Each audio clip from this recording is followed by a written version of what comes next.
नमस्कार, जय हिंद। आप सभी का स्वागत है एक बार फिर से आपके अपने चैनल फार्मेसी पॉइंट में। तो आज की इस वीडियो क्लास में जो है हम कॉस्मेटिक साइंस के कुछ एमसीक्यूज करने वाले हैं। तो चलिए आज की क्लास को शुरू कर लेते हैं। वीडियो को आप लाइक कर दें, साथ में अगर आपने अभी तक चैनल को सब्सक्राइब नहीं किया है तो आप चैनल को भी सब्सक्राइब कर सकते हैं। तो देखिए, रेलवे फार्मासिस्ट ने जो आपका नोटिफिकेशन निकाला है आरआरबी 2024 पैरामेडिकल के लिए, इसमें आपको एक सब्जेक्ट जो है आपको देखने को मिलेगा कॉस्मेटिक साइंस। तो इसमें जो है बेसिकली कॉस्मेटिक के बारे में जो है वो हमको पढ़ना होता है। तो देखिए, अगर आपने डी फार्मा किया होगा तो डी फार्मा में क्या है कि जो हमारा फार्मास्यूटिक सेकंड था, फार्मास्यूटिक सेकंड में जो है एक हमने चैप्टर पढ़ा था कॉस्मेटिक, और उसमें जो है हमने कॉस्मेटिक के बारे में काफी कुछ जो है वो हमने पढ़ा था। लेकिन जो आपका बी फार्मा, इसमें जो है कॉस्मेटिक के बारे में जो है एक अलग से सब्जेक्ट जो है उसको बना दिया गया है। तो उसमें से जो है कुछ इंपॉर्टेंट एमसीक्यू आज हम करने वाले हैं। और कॉस्मेटिक साइंस जो है वो अगर हम 100 से 150 एमसीक्यू अगर हम यहाँ पे कर लेते हैं तो सिलेबस हमारा कंप्लीट हो जाएगा। तो आज जो है करीब हम 40 के आसपास जो है वो आज की इस वीडियो क्लास में हम एमसीक्यू करने वाले हैं। ठीक है, चलिए। तो ये जो है आपका कुछ यहाँ पर सिलेबस होने वाला है, यूनिट 1, यूनिट 3। तो टोटल जो है इसके अंदर 4 यूनिट जो है वो आपके दिए गए हैं, और ये है आपका यूनिट 1। तो ये जो है आपका यहाँ पर यूनिट 1 का जो है आपका सिलेबस होने वाला है। इसमें जो है आपको यहाँ पर कॉस्मेटिक का क्लासिफिकेशन करना है। इसके बाद जो है कॉस्मेटिक एक्सिपिएंट्स, देखिए जो भी हमारे डोजेज फॉर्म बनते हैं वहां पे एक्सिपिएंट्स होते हैं, नॉन ड्रग कंपोनेंट होते हैं। वैसे ही जो आपका कॉस्मेटिक होता है, कॉस्मेटिक में भी जो है आपके एक्सिपिएंट्स हैं, जैसे कि आपका सर्फेक्टेंट हो गया, आपका यहाँ पर ह्यूमेक्टेंट हो गया, इमोलिएंट हो गया, ठीक है, प्रिजर्वेटिव हो गया। ठीक है, उसके बाद जो है आपको स्किन का बेसिक स्ट्रक्चर पढ़ना है, स्किन का बेसिक फंक्शन पढ़ना है। तो ये चीज आपने ह्यूमन एनाटॉमी एंड फिजियोलॉजी में भी जो है आपने पढ़ी होगी। उसके बाद जो है हेयर का बेसिक स्ट्रक्चर और आपकी हेयर ग्रोथ साइकिल जो है वो कैसी होती है, ओरल कैविटी के बारे में पढ़ना है। तो ये जो है आपका यहाँ पर यूनिट 1 का कंटेंट होने वाला है। उसके बाद यहाँ पर बात की जाए यूनिट 2 की, तो देखिए इसमें जो है आपके जो भी आपके स्किन से रिलेटेड कॉस्मेटिक प्रोडक्ट हैं, जैसे कि आपका फेस वॉश हो गया, मॉइस्चराइजिंग क्रीम हो गया, कोल्ड क्रीम हो गया, ठीक है, वैनिशिंग क्रीम हो गया, इनके बारे में जो है हमें क्या है, इनके बारे में जो है वो हमको यहाँ पर पढ़ना है। ठीक है, उसके बाद आपका एंटी डिप्रेसेंट हो गया, आपका डीओ हो गया, इन सभी चीजों के बारे में जो है हमें यहाँ पर यूनिट 2 के अंदर पढ़ना है। और इसमें आपका कंडीशनिंग शैम्पू हो गया, आपका हेयर ऑयल हो गया, तो इन सभी चीजों के बारे में जो है, ठीक है, टूथपेस्ट हो गया। ठीक है, तो इन सभी टॉपिक्स के बारे में जो है हमें यहाँ पर यूनिट 2 के अंदर पढ़ना है। तो यूनिट 1 और यूनिट 2 से जो है कुछ मैंने एमसीक्यू बनाए हुए हैं, तो उनको जो है आज की इस वीडियो क्लास में हम करने वाले हैं। ठीक है, चलिए। तो देखिए आपके सामने जो है पहला क्वेश्चन आ चुका है। According to drug and cosmetic act 1940 in India, which of the following best define cosmetic. ठीक है, तो देखिए कॉस्मेटिक की डेफिनेशन क्या है। ठीक है, कॉस्मेटिक की डेफिनेशन क्या है ड्रग एंड कॉस्मेटिक एक्ट 1940 के अंतर्गत। तो आपको यहाँ पर कुछ स्टेटमेंट दिख रहे हैं, और ऑप्शन नंबर बी जो है, क्योंकि आपको सबसे बड़ा दिख रहा है, यही जो है कॉस्मेटिक का, ठीक है, यहाँ पर कॉस्मेटिक को डिफाइन किया गया है ड्रग एंड कॉस्मेटिक एक्ट में। तो ये कोई ऐसा सब्सटेंस होता है जिसका जो प्रयोग है वो ह्यूमन बॉडी पर जो है क्लींजिंग के लिए, साफ करने के लिए, ब्यूटिफाइंग करने के लिए, promoting attractiveness or altering the appearance without affecting the body structure और फंक्शन। तो बिना बॉडी के स्ट्रक्चर या फिर फंक्शन को बदले अपने चेहरे को या फिर जो भी हमारा यहाँ पर, ठीक है, स्किन है उसको हम थोड़ा सा क्लीन करते हैं, ब्यूटीफाई करते हैं, थोड़ा सा वो लगे, ठीक है, अट्रैक्टिव लगे, आकर्षक लगे, या फिर जो भी हमारा स्किन कलर है, स्किन टोन है, उसके अंदर जो है कुछ चेंजेस करते हैं ताकि अपीयरेंस जो है वो कुछ और ज्यादा बेहतर हो सके, उसे क्या बोलते हैं, कॉस्मेटिक बोलते हैं। तो ऑप्शन नंबर बी जो है इस क्वेश्चन का सही आंसर है। तो एग्जैक्ट यही डेफिनेशन जो है वो कॉस्मेटिक की ड्रग एंड कॉस्मेटिक एक्ट में लिखी गई है। ठीक है, चलिए। तो अगले क्वेश्चन पे जो है वो हम चलते हैं, अगले क्वेश्चन पे जो है वो हम चलते हैं। तो देखिए उससे पहले जो है हम यहाँ पे कॉस्मेटिक के क्लासिफिकेशन की बात कर लेते हैं, जिसको कि आपने डी फार्मा में आपने जरूर से पढ़ा होगा, अगर आपने फार्मास्यूटिक सेकेंड पढ़ा होगा। तो देखिए जो भी आपके कॉस्मेटिक होते हैं हम उनका क्लासिफिकेशन करते हैं। पहला है अकॉर्डिंग टू यूज, उनके यूज के अनुसार। जैसे कि एक कॉस्मेटिक होता है आपका स्किन के लिए प्रयोग होता है, आपका किसके लिए होता है, नेल के लिए होता है, आईज के लिए होता है, टीथ के लिए होता है, माउथ के लिए होता है। तो ये आपका जो है आप जो आपका यहाँ पर कॉस्मेटिक है उसका प्रयोग क्या है, प्रयोग के आधार पे भी जो है वो हम कॉस्मेटिक का क्लासिफिकेशन कर सकते हैं। सेकंड, अकॉर्डिंग टू फंक्शन, तो फंक्शन के अकॉर्डिंग भी जो है वो हम कॉस्मेटिक का क्लासिफिकेशन कर सकते हैं। जैसे कि पहला है आपका यहाँ पर क्यूरेटिव, तो इससे जो है कुछ बीमारियां जो है वो ठीक होती होंगी। अगला है प्रोटेक्टिव, तो ये जो है जैसे आपका यहाँ पर सनस्क्रीन क्रीम हो गया। उसके बाद आपका है यहाँ पे अगला है आपका यहाँ पर करेक्टिव, तो आपका यहाँ पर फाउंडेशन क्रीम वगैरह हो गया। उसके बाद अगला है आपका यहाँ पर डेकोरेटिव, यानी कि जो चीज जो है वो किसी इंसान को जो है ठीक है सजाने के काम में आती है, ठीक है। उसके बाद आपका यहाँ पर अगला है अकॉर्डिंग टू फिजिकल नेचर, तो देखिए फिजिकल नेचर के अकॉर्डिंग भी जो है आपका कॉस्मेटिक का क्लासिफिकेशन किया गया है। तो जैसे कि आपका यहाँ पर कॉस्मेटिक जो है आपका यहाँ पर क्या है, साबुन है, ऑयल है, पेस्ट है, सॉल्यूशन है, एरोसोल है, इमल्सन है, मतलब उसका फिजिकल जो है मतलब उसका जो है यहाँ पर फिजिकल नेचर कैसा है, इसके अकॉर्डिंग भी जो है वो यहाँ पर कॉस्मेटिक का क्लासिफिकेशन किया जाता है। तो इस चीज को हमने डी फार्मा में जो है वो हमने पढ़ा हुआ है, ठीक है। चलिए, तो इसके बाद जो है वो हम चलते हैं अगले क्वेश्चन पे। तो अगला क्वेश्चन है कि the word cosmetic was derive from, तो देखिए जो आपका यहाँ पर कॉस्मेटिक वर्ड है इसको किस भाषा से लिया गया है, लैटिन से लिया गया है, ग्रीक से लिया गया है, इंग्लिश से लिया गया है, या फिर नन ऑफ दीज का ऑप्शन जो है वो यहाँ पर दिया गया है। तो देखिए जो आपका यहाँ पर कॉस्मेटिक शब्द है इसको जो है ग्रीक भाषा से लिया गया है। ऑप्शन नंबर बी जो है क्वेश्चन का सही आंसर होगा, ठीक है। चलिए अगले क्वेश्चन पे चलते हैं। The cosmetic product in India regulated by, तो देखिए भारत में जो है तो आपके यहाँ पर कॉस्मेटिक प्रोडक्ट इनका जो यहाँ पर रेगुलेशन है वो किसके अंतर्गत है, ड्रग एंड कॉस्मेटिक एक्ट के अंतर्गत है, bureau of Indian standard BIS के अंतर्गत है, बोथ 1 and 2 यानी कि बोथ A and B दोनों के अंतर्गत है, या फिर नन ऑफ दिस। तो देखिए कॉस्मेटिक प्रोडक्ट हमारे भारत में जो है इनको जो है ड्रग एंड कॉस्मेटिक एक्ट और ब्यूरो ऑफ इंडियन स्टैंडर्ड दोनों जो है ये क्या करते हैं, कंट्रोल करते हैं। ऑप्शन नंबर सी जो है क्वेश्चन का सही आंसर हो जाएगा। और जो इसकी PDF है या फिर जो भी क्लास चलती है फार्मेसी पॉइंट पे, उसकी जो PDF है आपको टेलीग्राम ग्रुप में देखने को मिल जाती है। तो इसका भी जो PDF है अभी क्लास चलने के बाद जो है इसको आपके साथ फार्मेसी पॉइंट के टेलीग्राम ग्रुप में शेयर कर दिया जाएगा, ठीक है। चलिए अगले क्वेश्चन पे चलते हैं। The word cosmetic was derived from Greek word, तो देखिए आपको पता है कि जो आपका कॉस्मेटिक शब्द है इसको जो है ग्रीक वर्ड से लिया गया है, लेकिन वो ग्रीक वर्ड क्या है, ठीक है। तो option number A, B, C आपको दिख रहे हैं, और इस क्वेश्चन का जो सही आंसर वो है आपका ऑप्शन नंबर बी, कॉस्मेटिकोस, ठीक है। तो कॉस्मेटिकोस जो है क्या है, एक ग्रीक वर्ड है और इसी से जो है कॉस्मेटिक शब्द को बनाया गया है, ठीक है। चलिए अगले क्वेश्चन पे चलते हैं। Cosmetics are classified according to, तो जो भी आपके क्लास में देखिए जो भी आपके यहाँ पर कॉस्मेटिक्स हैं उनको आप फंक्शन के अकॉर्डिंग, उनके यूजेस के अनुसार, उनके फिजिकल नेचर के अनुसार क्लासिफाई कर सकते हैं। ऑप्शन नंबर डी क्वेश्चन का सही आंसर होगा, ठीक है। चलिए तो ये चीज जो है वो यहाँ पर इंपॉर्टेंट है। Quasi drugs are one of a prime set of beauty product, ठीक है। तो देखिए क्वासी ड्रग जो है, क्वासी ड्रग इसमें जो है यहाँ पर दो ऑप्शन सही हो सकता है, लेकिन जो आपकी बुक है उसमें देखिए यहाँ पर अलग अलग पब्लिकेशन की जो बुक है, एक में लिखा गया जापान, एक में लिखा गया साउथ कोरिया, दोनों को जो है आप यहाँ पे सही मान के चलेंगे। तो quasi drug are one of prime set of beauty product in South Korea, तो देखिए यहाँ पर साउथ कोरिया जो है क्वेश्चन का सही आंसर है, लेकिन इस क्वेश्चन का सही आंसर जो है आपका जापान भी हो सकता है, ठीक है। अलग अलग पब्लिकेशन की बुक में अलग अलग जो है वो दिया गया है। तो इस क्वेश्चन का सही आंसर जो है वो है आपका ऑप्शन नंबर डी, ठीक है। अब देखिए क्वासी ड्रग जो होती है ये क्या होती है, तो देखिए क्वासी ड्रग जो है ऐसे प्रोडक्ट होते हैं जो कि दवाइयों और कॉस्मेटिक के बीच वाले होते हैं। जैसे कि आप यहाँ पर डायपर मान सकते हैं, आप जो है यहाँ पे डायपर जो है, क्या डायपर दवाई है या फिर ये एक आपका यहाँ पर कॉस्मेटिक आइटम है। तो इस तरह के जो यहाँ पे आइटम्स होते हैं आप उसको क्वासी, ठीक है, क्वासी ड्रग्स बोल सकते हैं, ठीक है। तो यहाँ पे लिखा गया कि quasi drugs are fine line between drug, fine line between cosmetic, fine line between drugs and cosmetic, इसी को जो है क्वासी ड्रग कहा जाता है। ऑप्शन नंबर सी जो है क्वेश्चन का यहाँ पे सही आंसर होगा, ठीक है।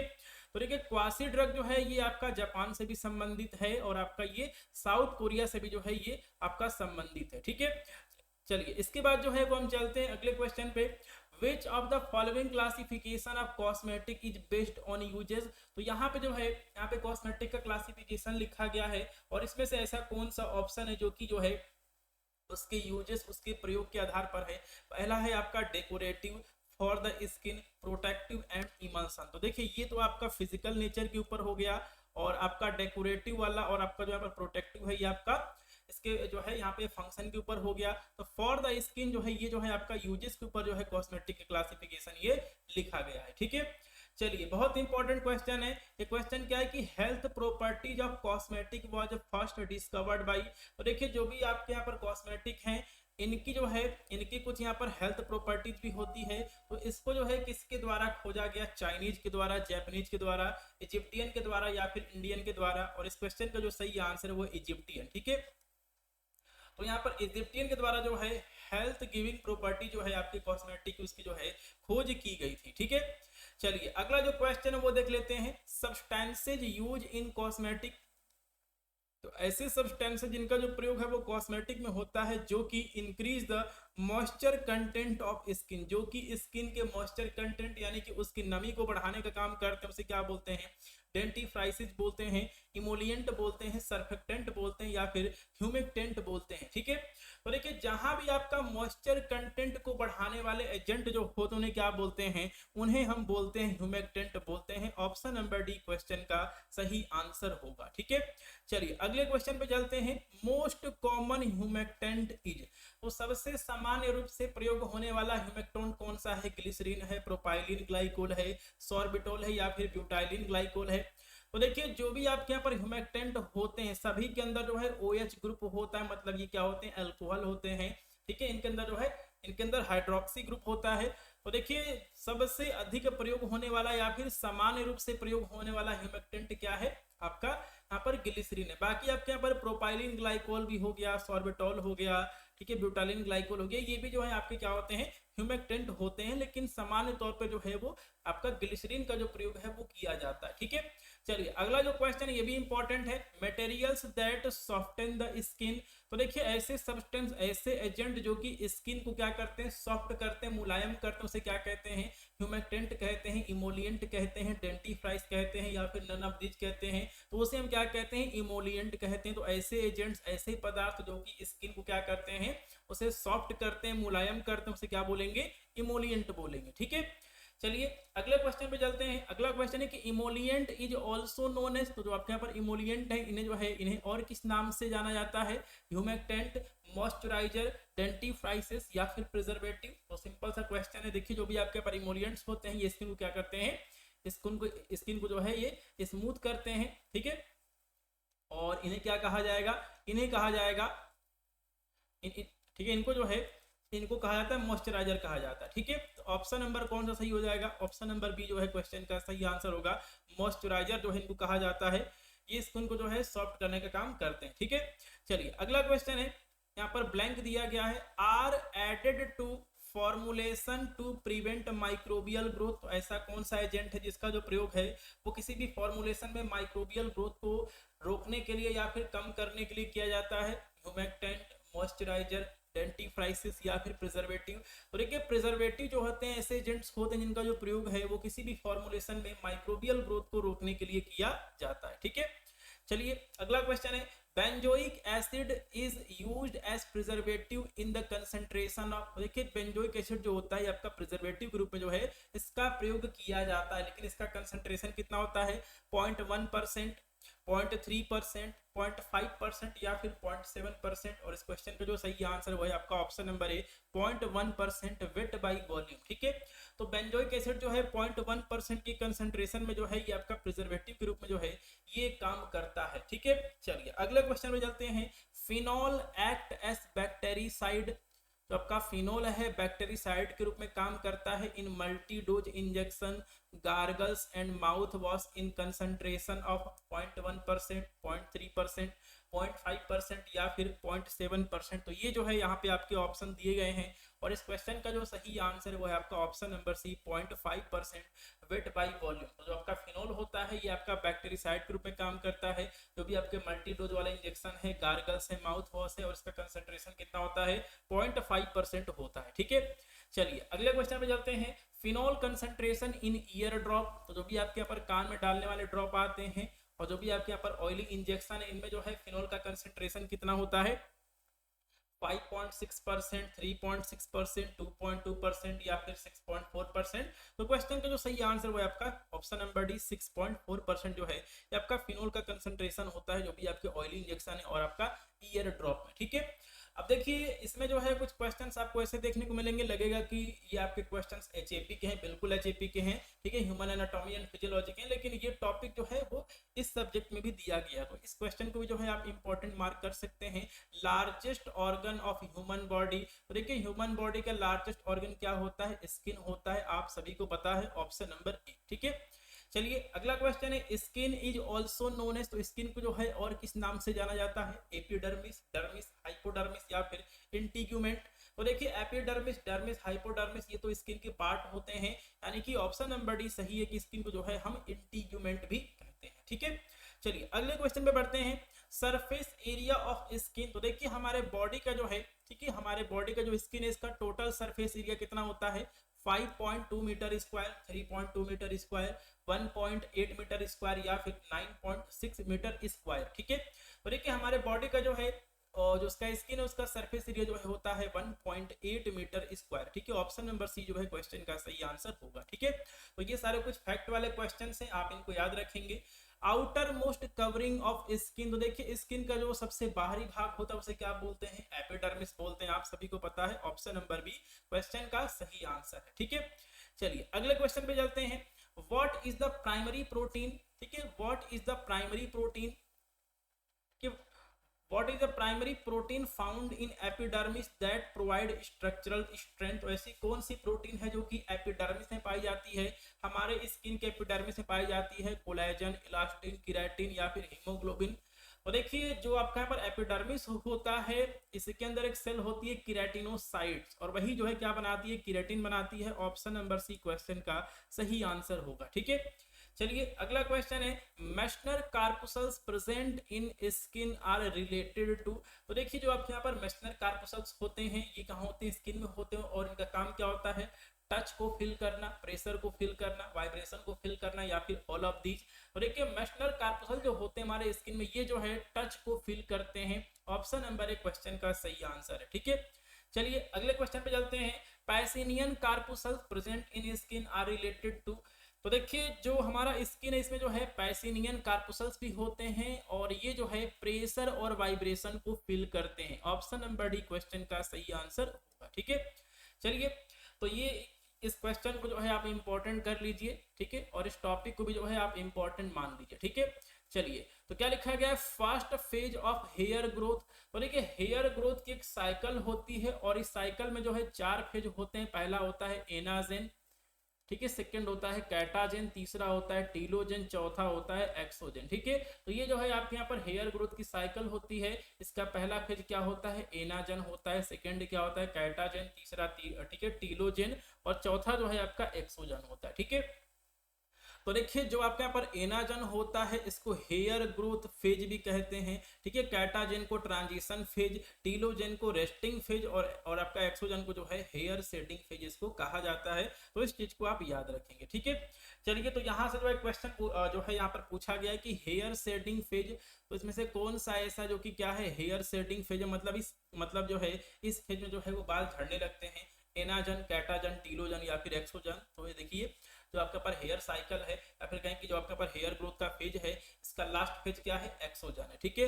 इसी को हेयर सेटिंग फेज भी कहा जाता है, ठीक है। चलिए अगले क्वेश्चन पे चलते हैं, hair follicles are formed during, ठीक है। तो देखिए हेयर फॉलिकल जो है कब बनते हैं, ठीक है, किसी भी यहाँ पर फेटस के अंदर, बेबी के अंदर। तो देखिए जब कोई लेडी प्रेग्नेंट है, ठीक है, तो उसके फेटस में जो है ठीक है जो उसके पर भ्रूण है, बच्चा है, उसके देखिए फर्स्ट ट्राइमेस्टर की प्रेगनेंसी में जो है हेयर फॉलिकल्स बन जाते हैं, ठीक है, बनने लगते हैं।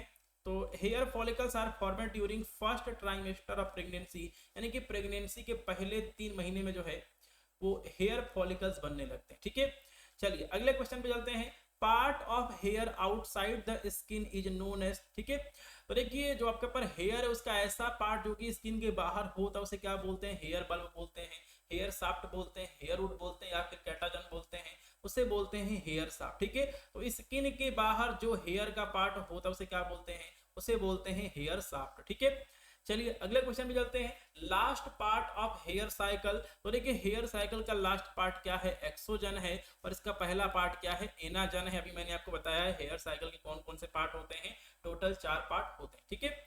चलिए अगले क्वेश्चन पे चलते हैं, part of hair within the skin is known as. तो देखिए जो हमारा यहाँ पर हेयर है उसका ऐसा हिस्सा जो कि स्किन के अंदर होता है उसे क्या बोलते हैं, उसे हेयर रूट कहा जाता है। ऑप्शन नंबर सी, ठीक है।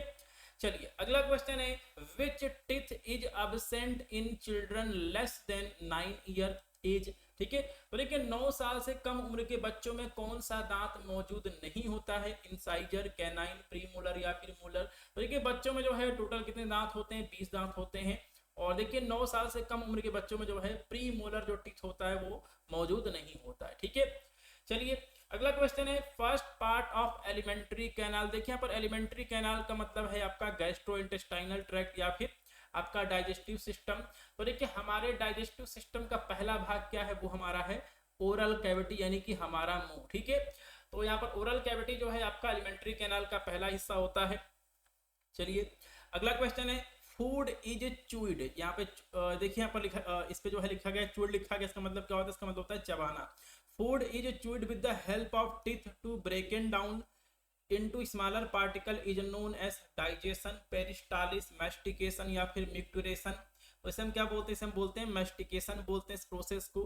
तो जब हमारे दांत जो होते हैं भोजन को छोटे छोटे टुकड़ों में तोड़ देते हैं उसे क्या बोलते हैं, mastication बोलते हैं। देखिए डाइजेशन में क्या होता है, भोजन का पाचन हो जाता है। पेरिस्टालिस क्या होती है, तो देखिए पेरिस्टालिस जो है ऐसी मूवमेंट होती है जिसके माध्यम से जो भी चीजें हम खाते हैं, ठीक है, वो हमारे स्टोमक में जाता है। मतलब देखिए इसको जो है क्रमांकुंचन की गति कहते हैं, क्रमांकुंचन गति कहते हैं। तो कुछ इस तरह का जो है आपका मूवमेंट होता है और इसी मूवमेंट के माध्यम से जो है जो भी हम भोजन लेते हैं वो हमारे पूरे शरीर के अंदर जाता है, मतलब स्टोमक में हमारे इंटेस्टाइन में आगे बढ़ता रहता है।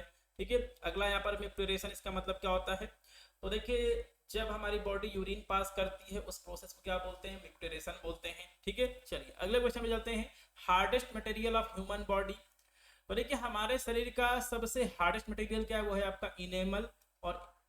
और ये जो है आपका कहाँ मौजूद होता है, बोन में, टिथ में, स्किन में या फिर नैनोब्लीड में। और जो आपका इनेमल है कहाँ पे होता है, हमारी, ठीक है, हमारी दांतों में होता है। ऑप्शन नंबर बी सही होगा। ठीक है, चलिए तो देखिए जो भी आपके यहाँ पर फेस वॉश होते हैं, ठीक है, जो भी आपके फेस वॉश होते हैं उसके अंदर जो है कुछ आपके इंग्रेडिएंट होते हैं। जैसे कि पहला है आपका सैलिसिलिक एसिड। ठीक है, तो देखिए जो आपके पास सैलिसिलिक एसिड होता है ये क्या करता है, ये जो है देखिए आपने यहाँ पर सीबम का नाम सुना होगा, सीबेसियस ग्लैंड का नाम सुना होगा कि जो कि हमारे स्किन में क्या बनाती है, ऑयल बनाती है। तो ये इसको तो ये जो है उसको क्या करता है, डिसॉल्व करता है। साथ में हमारे स्किन के ऊपर जो भी डर्ट वगैरह होती है, मिट्टी होती है, गंदगी होती है, उसको जो है ये हटाता है। ठीक है, उसको क्या करता है, डिसॉल्व करता है। ठीक है, अगला है आपका यहाँ पर ग्लिसरीन। तो देखिए ग्लिसरीन जो होता है वो आपका क्या करेगा, वो आपका लुब्रिकेंट का काम करेगा, उसको स्मूथ टेक्सचर देगा, ह्यूमेक्टेंट का काम करेगा, नमी जो होती है उसको स्किन पे बनाए रखेगा। अगला है आपका सोडियम लाउरेट सल्फेट SLS। ठीक है, तो ये क्या काम करता है, इसका काम होता है डिटर्जेंट का काम करता है। ठीक है, क्लीनिंग एक्शन होता है ये। ठीक है, फोमिंग एजेंट का काम करता है। अगला है आपका यहाँ पर प्रोपाइलिन ग्लाइकोल। ठीक है, तो ये क्या करता है कि हमारे स्किन में जो है उस, ठीक है, मॉइस्चर को जो है, ठीक है, मॉइस्चर को बनाए रखता है, उसको हाइड्रेटेड रखता है। अगला है आपका पिपरमेंट ऑयल। तो ये जो है आपका कूलिंग इफेक्ट देता है।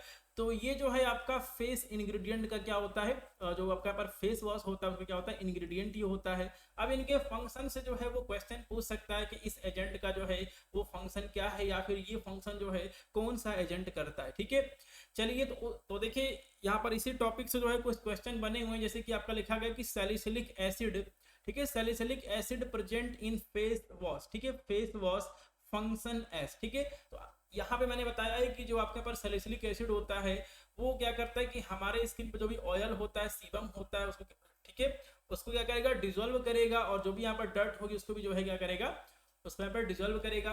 ठीक है, तो ये चीज जो है वो यहाँ पर दी गई है। यहाँ पर डिटर्जेंट और सर्फेक्टेंट के रूप में कौन काम करता है, SLS काम करता है। ठीक है, कूलिंग इफेक्ट जो है आपका यहाँ पर पिपरमिंट ऑयल देता है। ठीक है, तो इस तरह के जो है यहाँ पर कॉस्मेटिक साइंस में बहुत सारे क्वेश्चन आपसे पूछे जाएंगे। चलिए अगला क्वेश्चन है, cream that function to restore the moisture to skin. तो ऐसी क्रीम जो कि हमारे स्किन के अंदर जो है मॉइस्चर नमी को बना, ठीक है, यहाँ पर मॉइस्चर नमी को बनाए रखती है, उसे क्या बोलते हैं, कोल्ड क्रीम बोलते हैं, वैनिशिंग क्रीम बोलते हैं, या फिर उसे हम बोलते हैं मॉइस्चराइजिंग क्रीम बोलते हैं। ऑप्शन नंबर सी क्वेश्चन का सही आंसर होगा। ठीक है, चलिए अगले क्वेश्चन पे चलते हैं। देखिए वैनिशिंग क्रीम को और किस नाम से जाना जाता है, vanishing cream is also known as cold cream, day cream, night cream या फिर नन ऑफ दीज। तो देखिए वैनिशिंग क्रीम को जो है इसे हम डे क्रीम भी कहते हैं, क्योंकि इसका जो प्रयोग है वो दिन में किया जाता है। ठीक है, चलिए अगला क्वेश्चन है, vanishing cream is oil in water type emulsion, water in oil type emulsion, both A and B या फिर नन ऑफ दीज। तो देखिए ये बहुत इंपॉर्टेंट है, वैनिशिंग क्रीम जो होता है आपका क्या होता है, ऑयल इन वाटर टाइप का इमल्सन होता है, ऑप्शन नंबर ए सही होगा। ठीक है, बाकी कोल्ड क्रीम जो है आपका ऑयल इन वाटर टाइप का भी हो सकता है, वाटर इन ऑयल टाइप का भी हो सकता है, लेकिन वैनिशिंग क्रीम जो है आपका क्या है, ऑयल इन वाटर टाइप का इमल्सन होता है। ठीक है, चलिए अगला क्वेश्चन है, मेन इंग्रेडिएंट इन वैनिशिंग क्रीम। तो देखिए वैनिशिंग क्रीम का जो है मेन इंग्रेडिएंट क्या होता है, stearic acid, propylene glycol, potassium hydroxide या फिर मिथाइल पैराबेन। तो देखिए वैनिशिंग क्रीम का मेन जो आपका पर इंग्रेडिएंट है वो आपका होता है स्टेरिक एसिड। ठीक है, चलिए अगला क्वेश्चन है, जिंक पायरेथीन इन शैम्पू यूज्ड एज। तो देखिए शैम्पू में जो है, ठीक है, शैम्पू में जो है आपका जिंक पायरेथीन जो है वो यूज होता है। इसका फंक्शन क्या है, ये आपका यहाँ पर कंडीशनर का काम करता है, क्लीनिंग, ठीक है, क्लींजिंग का काम करता है, एंटी डैंड्रफ होता है या फिर डिटर्जेंट होता है। तो ये जो है आपका एंटी डैंड्रफ एजेंट होता है, ऑप्शन नंबर सी। ठीक है, चलिए अगला क्वेश्चन है, titanium dioxide generally used in. तो टाइटेनियम डाइऑक्साइड का जो प्रयोग है किसमें होता है, वैनिशिंग क्रीम में, सन स्क्रीन में, ऑप्थेल्मिक क्रीम में या फिर यहाँ पे कैलामाइन क्रीम में। तो इसका जो प्रयोग है वो सन स्क्रीन क्रीम में जो है वो किया जाता है। ठीक है, चलिए अगले क्वेश्चन पे चलते हैं, which of the following is used as humectant in dental preparation. तो देखिए जो भी आपके यहाँ पर डेंटल प्रिपरेशन है, आपका टूथपेस्ट वगैरह हो गया, इसमें जो है कौन सा ह्यूमेक्टेंट जो है वो यूज होता है, अगर सॉर्बिटॉल, मिथाइल सेलुलोज या फिर कार्बापोल 96। तो इसमें जो है आपका सॉर्बिटॉल जो है वो प्रयोग होता है एज ए ह्यूमेक्टेंट। ठीक है, चलिए अगला क्वेश्चन देख लेते हैं, केमिकली ऑल ह्यूमेक्टेंट आर या फिर हैव। तो मैंने बताया है कि जो भी आपके यहाँ पर ह्यूमेक्टेंट होते हैं उनके अंदर क्या होता है, OH ग्रुप होता है। ठीक है, तो मतलब क्या होंगे, सभी क्या होंगे, हाइड्रोक्सिल ग्रुप वाले होंगे। इसके अंदर जो है क्या होता है, OH ग्रुप होता है, जो भी आपके यहाँ पर क्या होता है, ह्यूमेक्टेंट होते हैं। ठीक है, चलिए अगला क्वेश्चन देख लेते हैं, an essence used to clean the surface of teeth and decrease the tooth decay is known as. बहुत ही सिंपल सा क्वेश्चन, और ये क्वेश्चन जो है वो आ भी चुका है। तो इसे हम क्या बोलते हैं, डेंटिफ्राइसिस बोलते हैं। ठीक है, क्या बोलते हैं, डेंटिफ्राइसिस जो है वो हम इसे कहते हैं। ठीक है, चलिए तो टोटल जो है आज हमने 43 क्वेश्चंस किए हुए हैं। ठीक है, और इससे जो है मैं आपको 100 के क्वेश्चन जो है 100 क्वेश्चन जो है मैं आपको यहाँ पर और करा दूंगा।